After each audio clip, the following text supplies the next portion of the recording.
Bismillahirrahmanirrahim. Assalamu alaikum. Today we are going to study the topic which is bus and its types.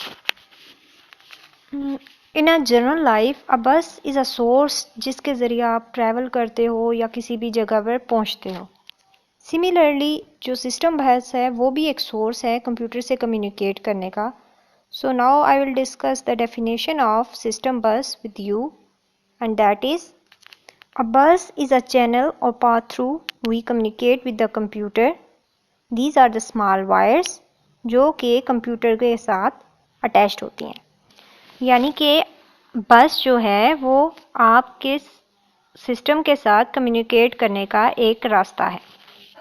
अच्छा, एक और बात आपको बता रही हूँ कि जिन वायर्स का मैंने जिक्र किया है ये कंप्यूटर के अंदर इंटरनल वायर्स हैं, not external wires of the computer.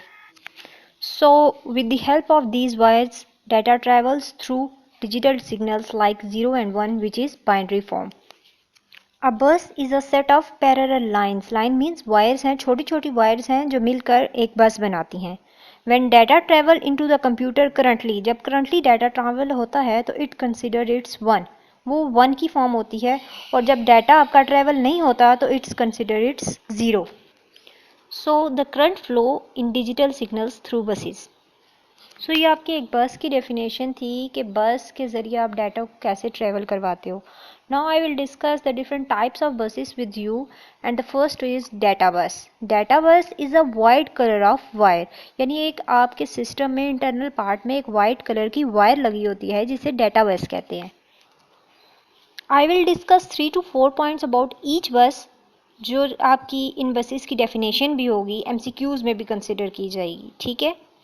So first point about data bus is it carries data. यानी कि ये डाटा को कैरी करती है. Data travel from one computer या one component to other component through data bus. यानी आप जो भी डाटा सिस्टम को देते हो, कंप्यूटर को देते हो, वो एक कंपोनेंट से दूसरे कंपोनेंट में डाटा बस के ज़रिए ट्रैवल होता है.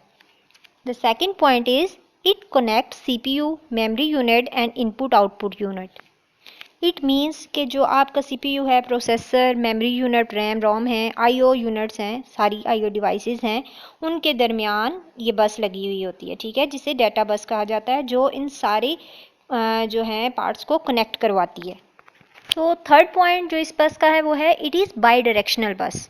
बाई डायरेक्शनल बस मीन्स के data flow in both direction, left and right, both direction. अगर आपका डाटा राइट साइड पर जा रहा है तो इसका मतलब ये भी है कि ऑपोजिट जो है वो डायरेक्शन पे भी जा सकता है, सॉरी ऑपोजिट डायरेक्शन पे. और बाई मीन्स टू, यानी लेफ्ट साइड भी होगी और राइट साइड भी होगी आपकी. The fourth point is a bus having 32 lines carries 32 bits of data. यानी कि अगर आपके पास जो बस है वो जितने लाइंस की है आपकी बस, उतने ही बिट का डाटा एट अ टाइम वो ट्रैवल करेगी. Now I will show you the working of the data बस with the help of diagram. Diagram में जो फर्स्ट आपको फिगर शो हो रही है वो है CPU की. देन उसके बाद आपके पास IO यूनिट्स हैं. ये एक चिप है जो इनपुट से आने वाले डाटा को एक्सेप्ट करके CPU को पहुंचाती है, उसे देती है. और आउटपुट के लिए भी यही चिप यूज़ की जाती है. Then we have a RAM which is made up of different cells like block, जिन पर डाटा फ्लो होता है.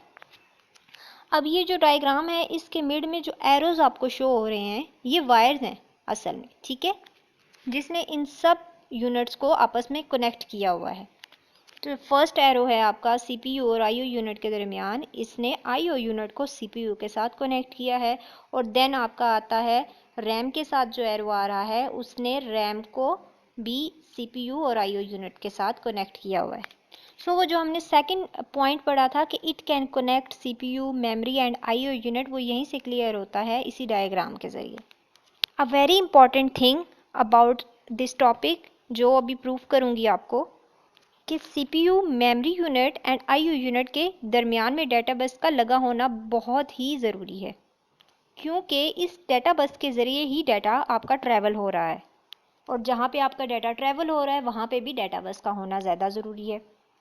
सपोज़ यूज़र ने कंप्यूटर को जो है वो डाटा दिया है, तो वो इनपुट डिवाइसेस IO यूनिट के ज़रिए CPU के पास आएगा. Because it is data, that's why we use data बस। नाउ अब ये सीपीयू का काम है कि वो देखेगा कि ये आगे किसका काम होगा, ठीक है। सपोज ये रैम का काम है, ठीक है। तो सीपीयू ने क्या करना है, सीपीयू ने डाटा रैम को भेजना है, बिकॉज बार बार मैं आपको ये बता रही हूँ कि ये डाटा है, इसलिए हम डाटा बस को इस्तेमाल कर रहे हैं। और ये डाटा है, दैट्स वाई ये डाटा बस के ज़रिए ही डाटा ट्रैवल होगा। सो द डाटा को ट्रैवल करने के लिए जिस मीडियम या पाथ की ज़रूरत पड़ती है वो डाटा बस है। सो ये आपकी बसेस की फर्स्ट टाइप थी डाटा बस, इसको अपने माइंड में रखिएगा। ये वर्किंग नेक्स्ट बसेस में भी यूज़ होगी, ठीक है, जो हम आपके साथ कल डिस्कस करेंगे इंशाल्लाह। We will discuss tomorrow.